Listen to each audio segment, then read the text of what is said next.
What's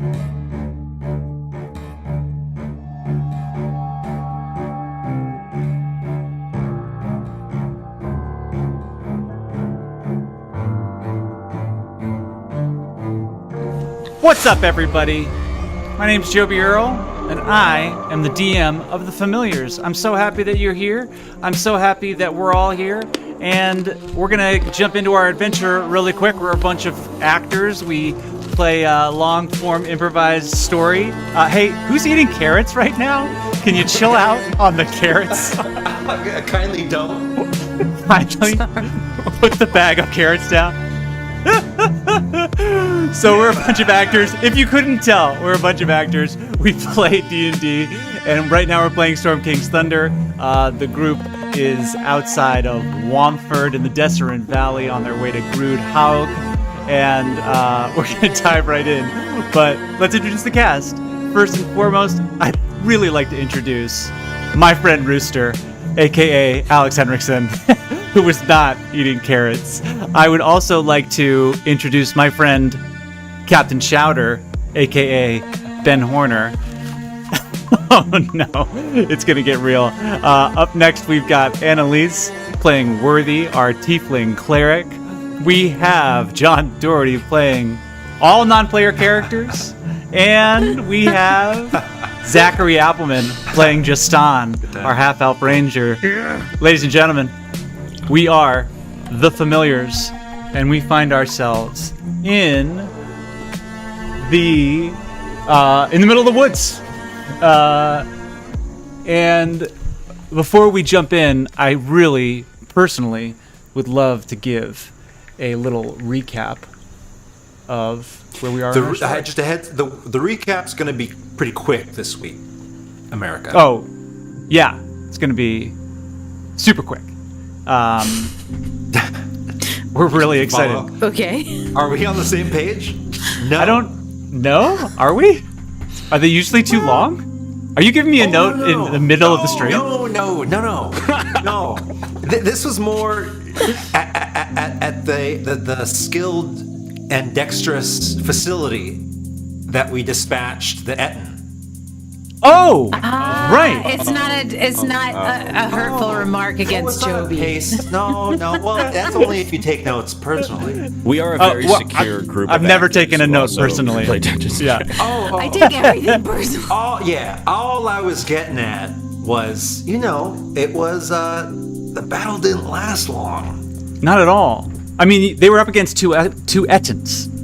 They came across them when they were looking for their campsite. But I'm going to rewind it back just a little bit and give America a bird's eye view of where you guys are at in the world of Faerun. Last time on The Familiars, as the giant lords of Faerun battle for supremacy, the Familiars are trying to do their part to ensure the safety of the small folk.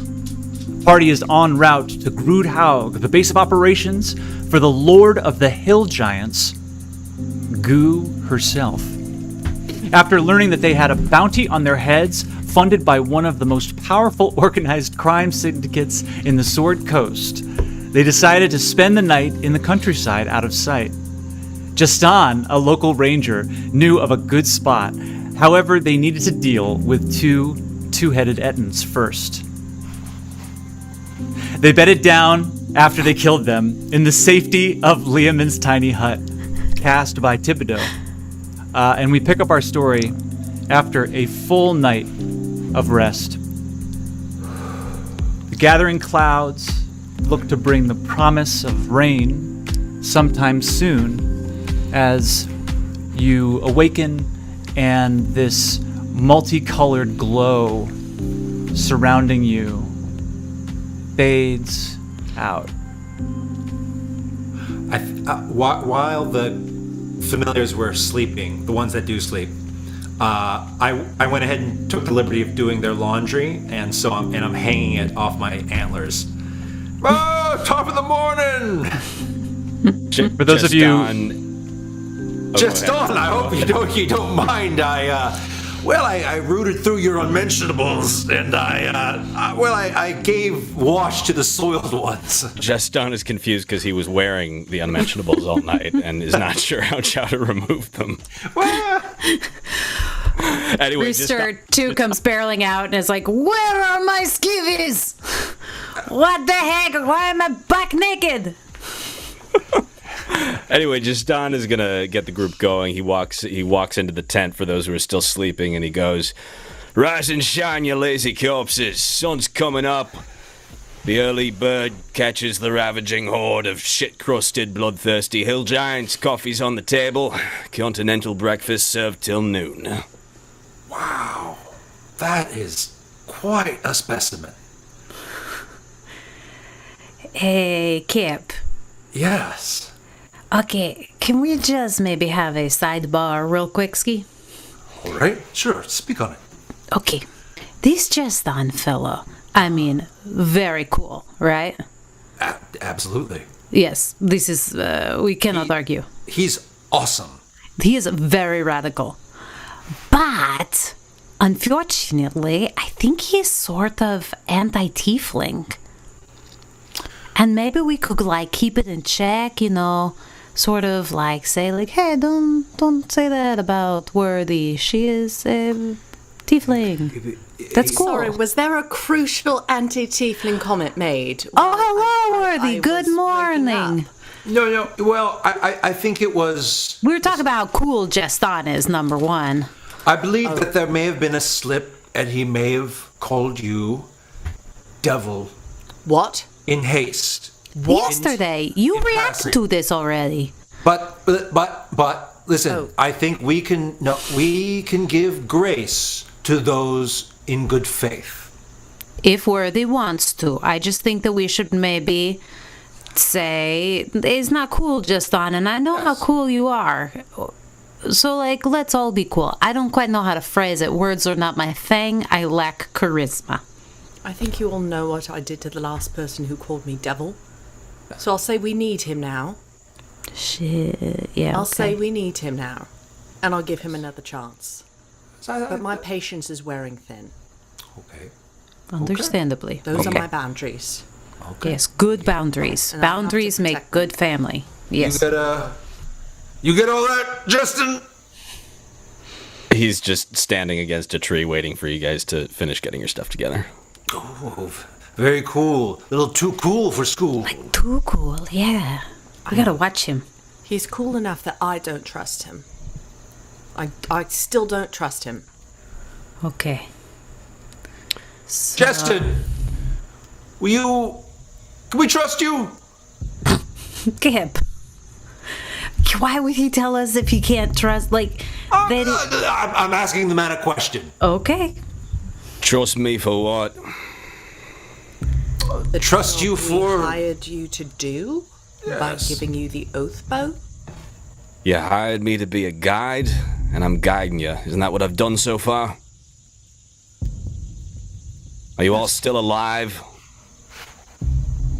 Do you have any preconceptions about categories of living things that might stop you from being helpful? Jestán just looks to Thibodeau and to Maxine, who so far have been the most reasonable to him. And he goes, "Get your group together. We have to get going." Maxine So says, then, "Yes, I think that the early bird may catch the worm. Jestán, thank you first for the coffee." She takes a sip. It's delicious. But I suggest if everyone's ready that we get on the road. I'm concerned, especially with the Zentarim following us, that we still may be too close to the road. Jestán, do you know of ways that we could make our way to Grudhaug, avoiding civilization, as it were? Aye, we can keep going straight up northeast, cut across the grasslands, or we can hug closer to the river.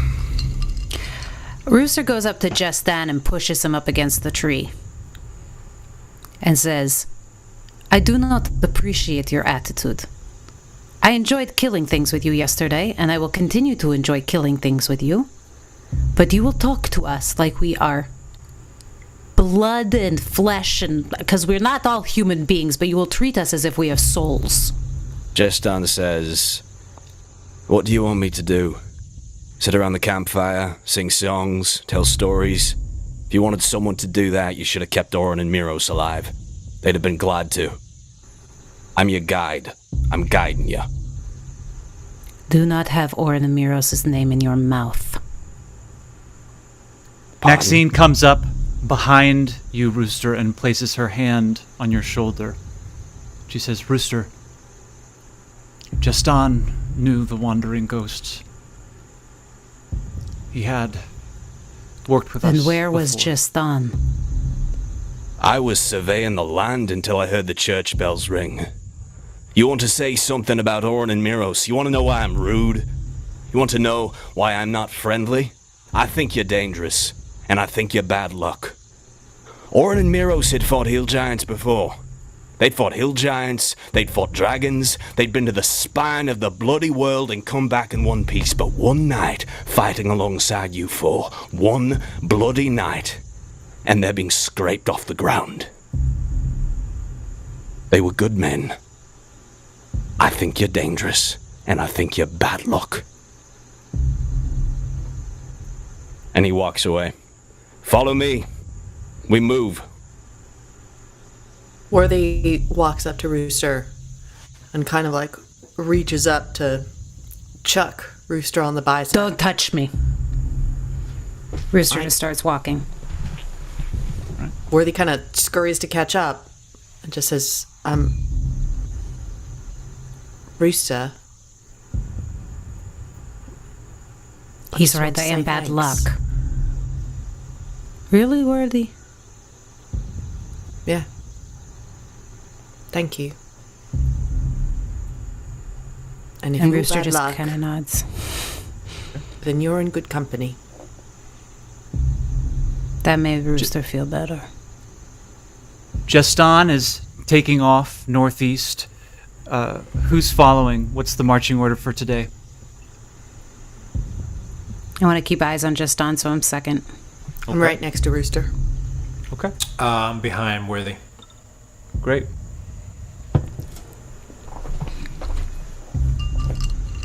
We'll say that Thibodeau, go ahead and bring up the rears.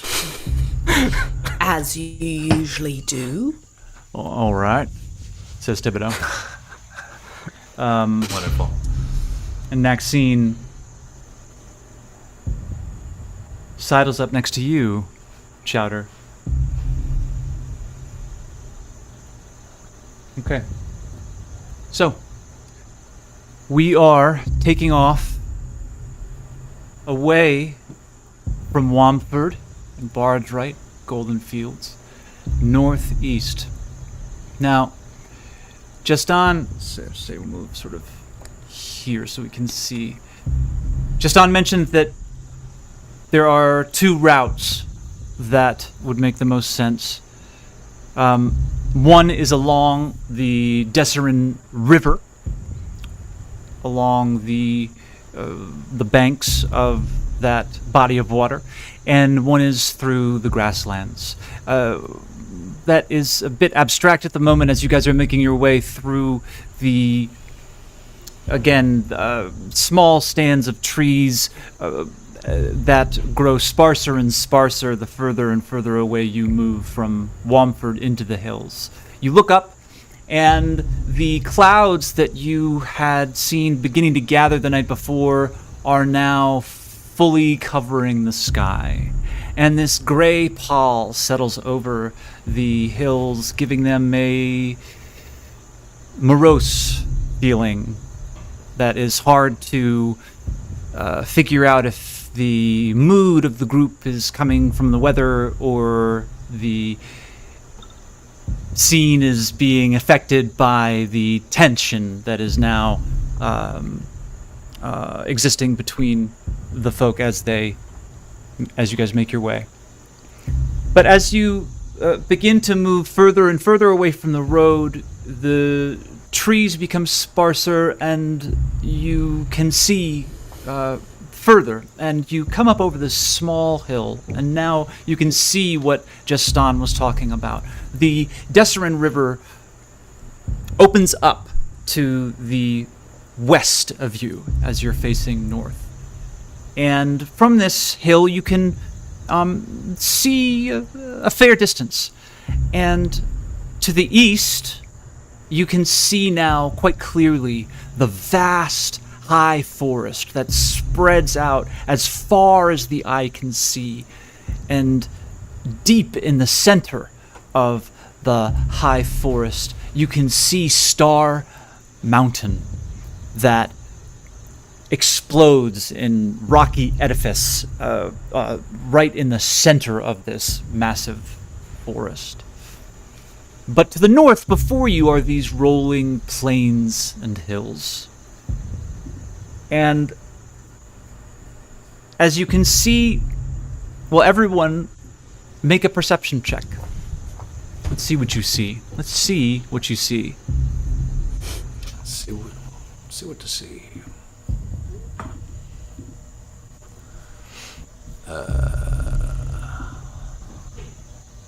Hell yeah. Almost there. Okay. I'll roll. And for Joby, Thibodeau. add an additional 5 to mine, because it's favored terrain, but it's still not a great roll. Okay. Worthy with a 20. Captain Chowder with an Nice. 18. Okay. And we'll roll perception for Mr. Thibodeau. Oh, got a pretty good lay of this land. Yeah. I know the ins and outs. What's skulking around?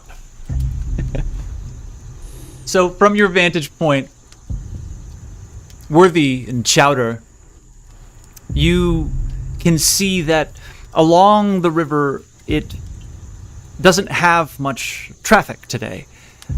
You don't really see, luckily, anybody, at least in the near distance.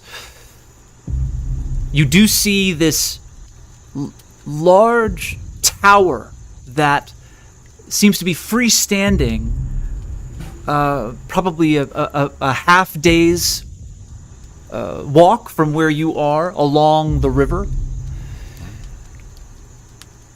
Through the plains, it is rocks, crags, a few trees here and there, and not much else.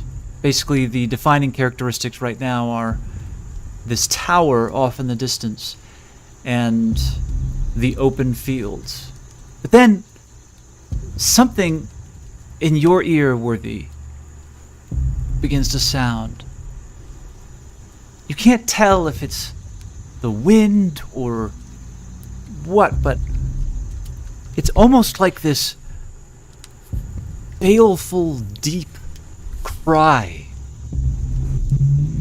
moan, wail, seems to be floating along the wind towards you. And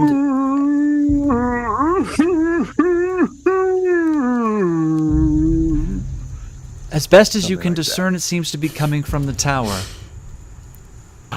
Let's go to there. I want to go to there. Do I know what that tower is? I will say make a history check with a very high difficulty class. 20, 20, 20, 20. Oh, A no. 10. Nothing's ringing a bell. Worthy turns to the group and says, "There's someone in that tower. Someone in trouble." Can I look at the tower and figure if I know it? Yeah, but we're going to keep your 18. Sure, it's going to be a slightly higher difficulty class now, but go ahead and make a history check. Oh, okay. All right, let's do this. No big deal. 18. Mother. I'll give you this. You can see that it is ancient. You can see that it was made more than thousands of years ago. And I'll say that with the 18 that is just below the difficulty class that I chose, you can make out that it is of elven construction.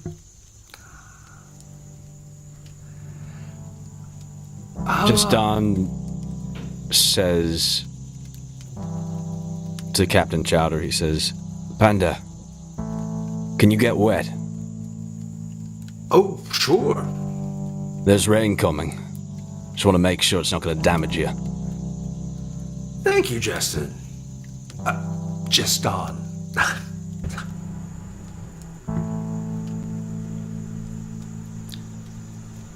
Which way are you guys going? Oh.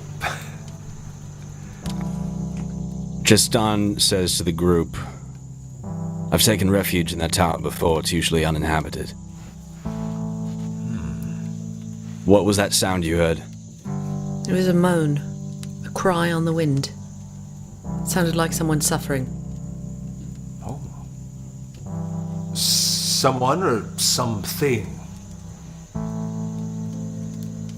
I couldn't make it out. Can I track anything? Do I see any tracks? Make a survival check. All right. Survival check. Man. And add my, add an additional 5 to that. Great. So you can see that the giant host has gone directly straight over the hills. There is just the telltale signs of a large host moving in that direction. So they went over the hills. And other than that, with a, what is that, a 13? That's all you can tell. All right. It might be worth Over the making hills? for the tower. We're making the way towards the tower. What do you guys Check think? out the tower. I see a bad storm coming. It's going to be hard traveling over the marshes. All right. Great. Take shelter in the tower. Check out the moan. Excellent. I think it's what Orin would do. I think you're right. All right. And if there's someone suffering, I think we should try to help. Jestán starts walking in that direction. Okay. God, bloody rude. Made a whole little speech, just walks off. You guys begin to make your way on this down slope down towards the riverbanks of the Jestán River. And as you approach, you see that this is a very large body of water. You can begin to smell the scent of fresh water, and as you begin to find your way up the riverbanks, the ground becomes slightly softer. And soon, after a bit of a break in the wind, you hear distant thunder.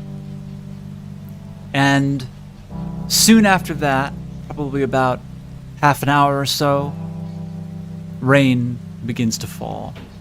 So now that it's raining, any perception checks that you make will have disadvantage. It's a cool rain, not cold, but the longer you walk, the walk takes on the character of a trudge. And this tower seems to be the only shelter anywhere close to where you are. So it begins to look more and more and more hospitable. Soon you are close enough to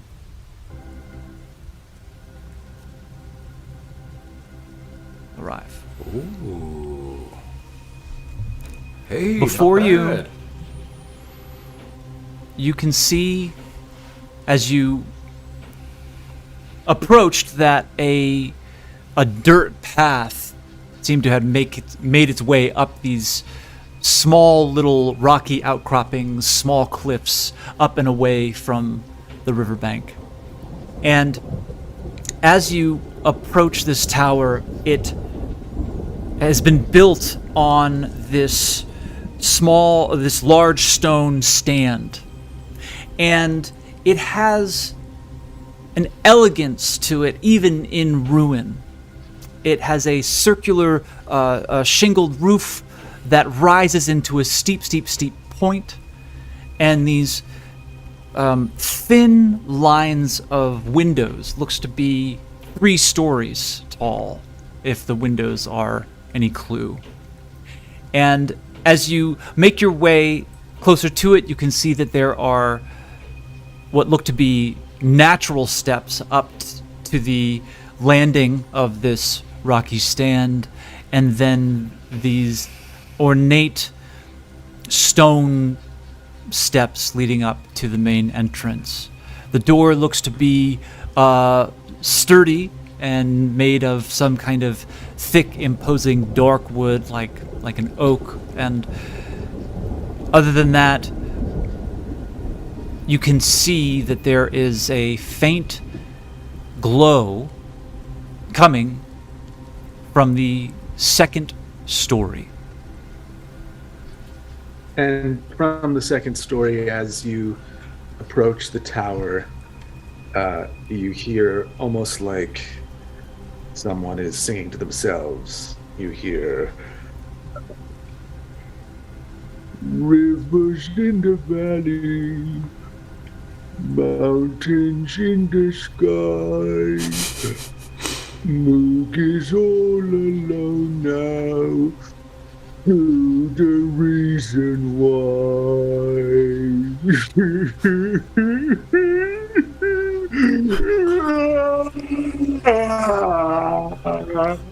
And this wail reverberates around the valley and echoes across the hills and recedes away from you. Oh, heartbreak. Rooster begins crying as well, but no one can see Rooster crying. Just Rooster's in a really bad place right now. DM. The off of whom the rain is just kind of like hitting and evaporating, walks up next to Jestán and says, "All right, half elf, what do you know about this tower, and who do you think that might be?"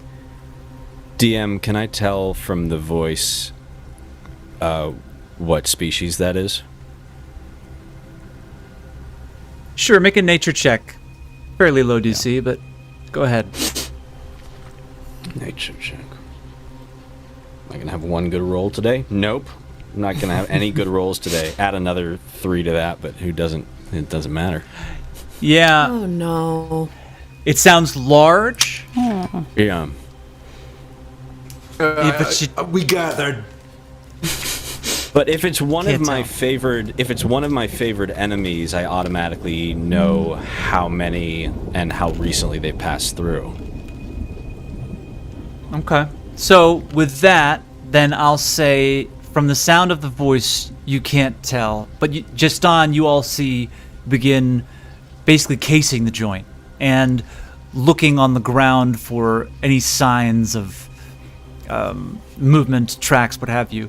And Jestán, soon you do see the unmistakable signs of a hill giant who has somehow made their way inside the tower. And just then you hear sort of a low growl.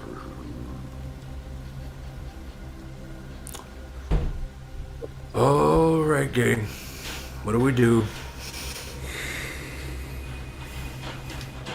What's a hill giant doing by itself out here? The hill giants usually aren't too friendly. They usually One of the ones travel that was in in, Golden Fields. they usually travel in groups. Well, sounds like this one lost its mate. I think we should go in. Hold on. I speak giant. Anyone want to deliver a message from out here? Or should we sneak in? Well, if we're looking to talk, then sneaking in may send the wrong message. Maybe I agree. An announcement might be prudent, worthy. If it's hostile, it'll come out to face us. And we'll That's better put it- for us than being in close quarters with it anyway. Yes, I think we can handle one hill giant. Sorry to laugh about it, but it's such Too soon, sort. Cap. Sorry, Too soon. sorry. You're right. You're right. They're simple creatures, he says to her. Keep it a simple message. Worthy casts the thaumaturgy cantrip so that her voice booms up to 3 times as loud. And she says, in giant, "You're alone. We're friends. Come outside." Make Yeah, go a ahead. persuasion check with advantage. With advantage, thank goodness. First And one's the a same 7. roll twice. And the second wow. one's a 7.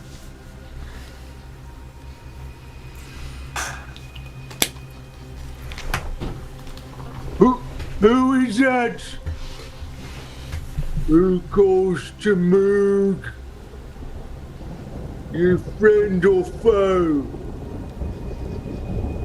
Worthy kind of like turns to the group and is like kind of like blocks herself from the spell and is like, "Its name is Moog, and it wants to know if we're friend or foe." And turns back to the spell and is just like, I just said we're friends, friendly friends, Your friend outside." Your friend of Moog. Did you leave Moog alone?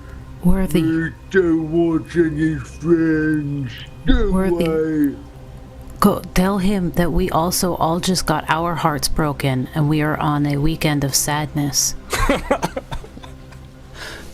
I'm not gonna say that. Tell him we are on a weekend of sadness and we're all. And that We're on having, a weekend of sadness because our hearts are also broken. Better to be lonely in company than lonely alone. That's good wording. That makes no sense. That's some good truth. Let's see. Your Moog has bigger heart than you. More to break. Go away.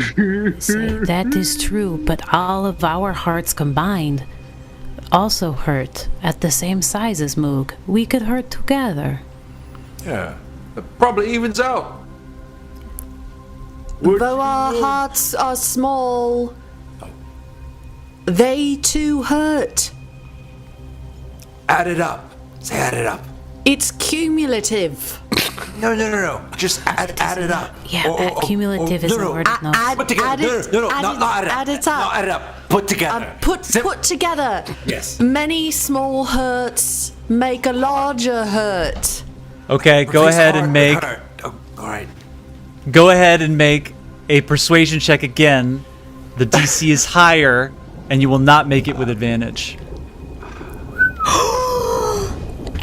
18. 18. Well, Moog to come out to see the cumulative heart. And the whiff is bigger than Moog's. Okay, now everybody's cry. And I can't cry you. I've spent a lifetime trying not to cry. Just make the noises. So Just make the noises. Think about Orin. Think about Orin. That's right. There you go. Oh, we are so sad, Moog. And you guys hear the just sickeningly huge sounds of a large creature just banging their way down what sounds to be steps and then approaching the door, and this door flies open. And this huge hill giant bends down and tries to just wiggle her way out of the door, and you can see that the stone edifice has already crumbled. It begins to crumble a little bit more, stones falling to the ground. But soon you see a hill giant standing before you, just before the natural stone steps leading up to the stone landing. And this being is, again, probably almost 20 feet tall and holds a huge tree trunk in one hand. You look up to her face and you see this stringy, matted bit of hair just plastered to one side of her face. Her cheeks just bulge out past her ears, and you can see that the front of her face, below her eyes, is just drenched with tears. What you want with Moog, small folk? Jestán in Giant says, "Why are you alone?" Moog alone. Moog always alone.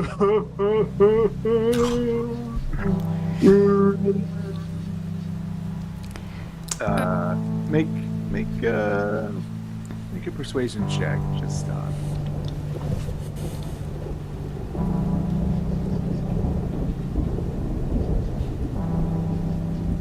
Coming through. 16. Well, Moog alone. Moog all alone now because Goo take her husband and banish Moog to the hills. Oh, No, Moog don't have her husband with her, and he's all alone. Curses on Goo. Curses. yes! Curses on Goo. Goo sucks. We are the bad luck buddies. You come hang out with us. Translate that, Worthy. Worthy steps forward and says, "That one just said a lot of things. Goo sucks. What I'm going to tell you is that I also lost one I cared about to Goo. You are not alone in losing someone to Goo. You are not alone in hating Goo.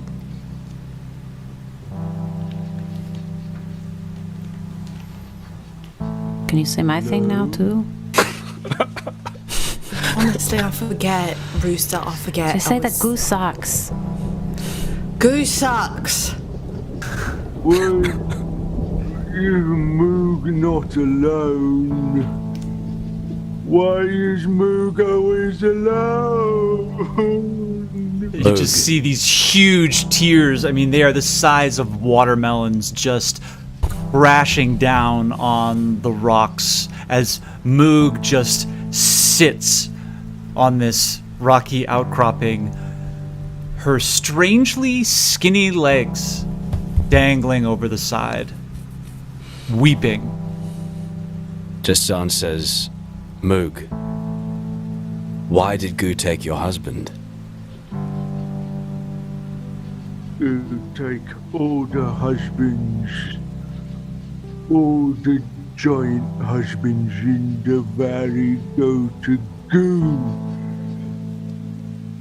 And then Goo send all the giant wives away on his own. Good gravy. We can get those giant wives. We have an army. Worthy cast Shield of Faith on herself with 2 bonus hit points. And kind of like she's about to like dive into cold water, and then walks towards Moog with her hands up. And can Worthy get up towards Moog's dangling feet? You're right there. As you approach, Worthy, the smell is overpowering. It is the rancid stench of rotting food, body odor, and breath that is beyond imagining. Your gorge rises at it, but you press forward. As you Alright, I want to reach out.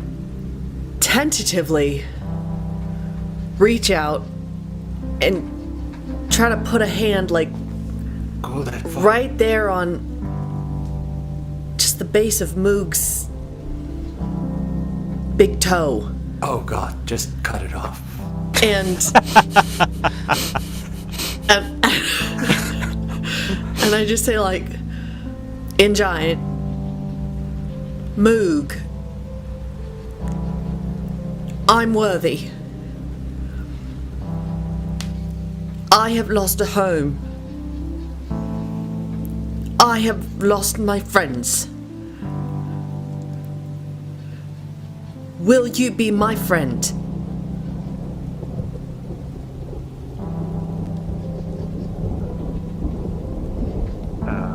Make a charisma check with advantage. Persuasion. Persuasion? Alright.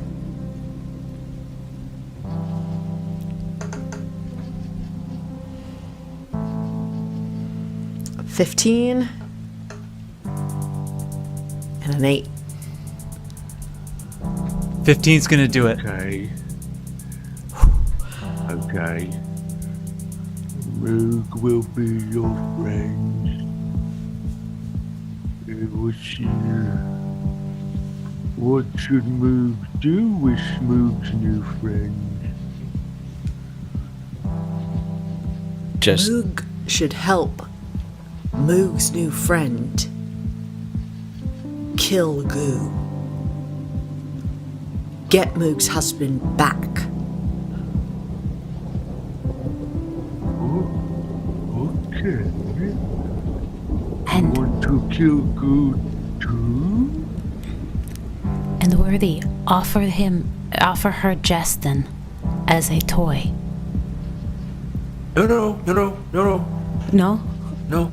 That guy sucks though. Okay. does Moog have any visible wounds? Is Moog okay? Make a medicine check. Ooh, medicine. A First one of the doctor. campaign. Oh my gosh. I'm a bad healer. 22. Whoa! Wounds So- everywhere, oozing. Jestán, you see that there are scrapes and scratches along Moog's forearms and shoulders from where Moog seems to have tried to force herself into the tower. And you can see as your eyes go up that there are old sort of bruises and scarring on like underneath Moog's sort of matted hair.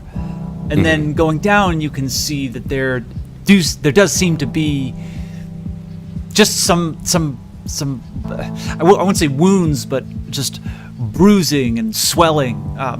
It seems to have been a fight sometime, not necessarily like in the last day or so, but fairly recently that Moog is trying to recover from.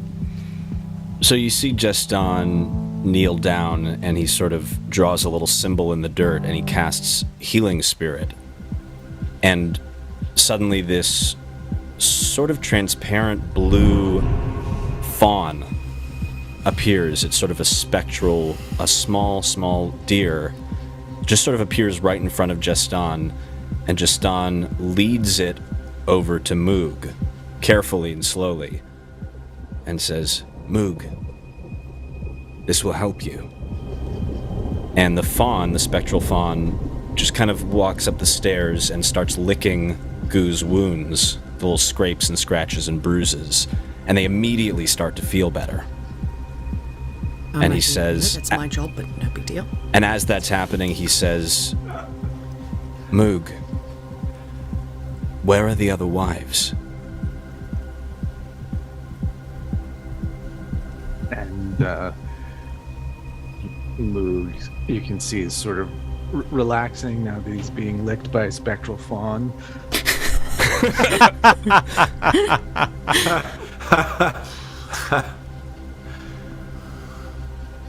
Says, "Oh yeah, the other wives. They're all around in the forest and the valley, each one by themselves." Okay. Yeah, that might be handy to have. Would you help us find them? Help find other wives? Yeah, I think I know where one or two is. Maybe?